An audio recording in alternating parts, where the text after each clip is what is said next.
Dito tayo sa headquarters ko. So ito yung ECU kagabi. Wala tayong multi-tester kagabi. So papakita ko sa iyo kung paano malaman kung saan yung sira.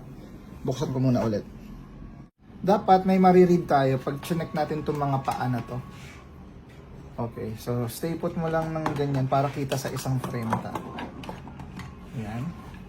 So ito muna tayo. Ito. Tapos dapat mariread natin is 0.47. Ayan. Goods. So sabi ko sa'yo kagabi, 6 yan. So itong nasa gitna is bad. Ang hula ko is ito eh. Pero mali pala hinala ko. Good to.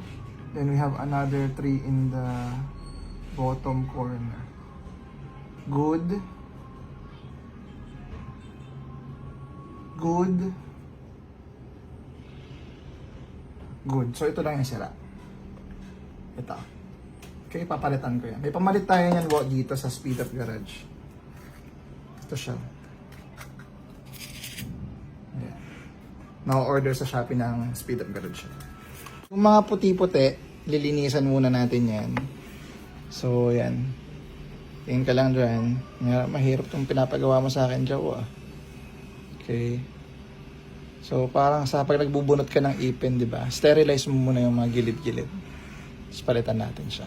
Sa mga gusto magpadala at magpa-repair ng ECU nila, pwede kayong mag-message sa page or pwede rin dalhin yung ECU nyo sa kahit na anong branch namin. Then, dito natin i-repair yan sa Bulacan branch. Ang mga ginagawa natin ng ECU, Aerox version 1, NMAX version 2, Aerox version 3, NMAX version 3, mga sir.